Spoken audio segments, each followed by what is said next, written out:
Exodus chapter 15. Then Moses and the Israelites sang this song to the Lord.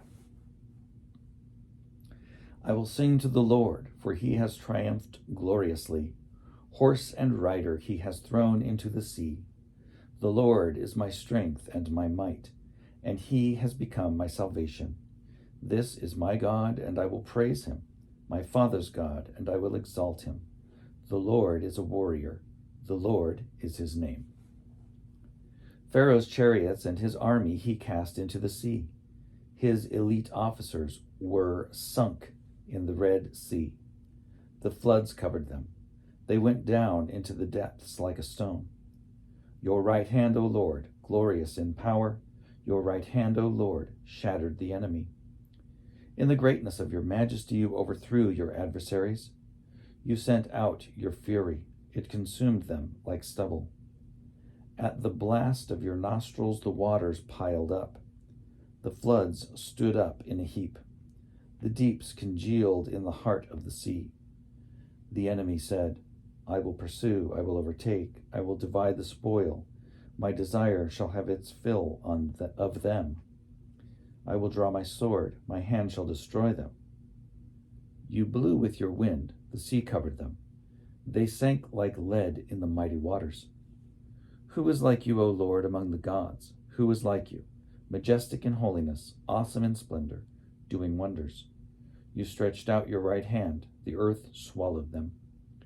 In your steadfast love you led the people whom you redeemed. You guided them by your strength to your holy abode. The peoples heard, they trembled. Pangs seized the inhabitants of Philistia. Then the chiefs of Edom were dismayed. Trembling seized the leaders of Moab. All the inhabitants of Canaan melted away. Terror and dread fell upon them.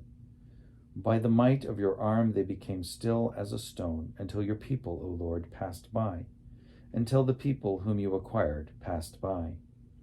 You brought them in and planted them on the mountain of your own possession, the place, O Lord, that you made your abode, the sanctuary, O Lord, that your hands have established.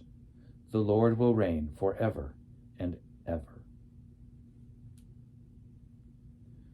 When the horses of Pharaoh, with his chariots and his chariot drivers, went into the sea, the Lord brought back the waters of the sea upon them, but the Israelites walked through the sea on dry ground. Then the prophet Miriam, Aaron's sister, took a tambourine in her hand, and all the women went out after her with tambourines and with dancing, and Miriam sang to them, Sing to the Lord, for he has triumphed gloriously. Horse and rider he has thrown into the sea. Then Moses ordered Israel to set out from the Red Sea, and they went into the wilderness of Shur. They went 3 days in the wilderness and found no water. When they came to Marah, they could not drink the water of Marah because it was bitter. That is why it was called Marah. And the people complained against Moses, saying, What shall we drink? He cried out to the Lord, and the Lord showed him a piece of wood. He threw it into the water, and the water became sweet.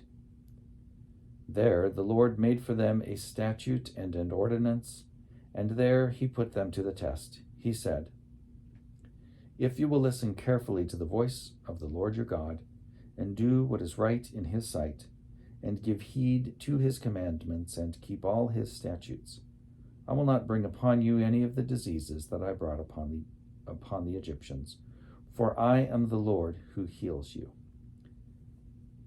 Then they came to Elim, where there were 12 springs of water and 70 palm trees, and they camped there by the water.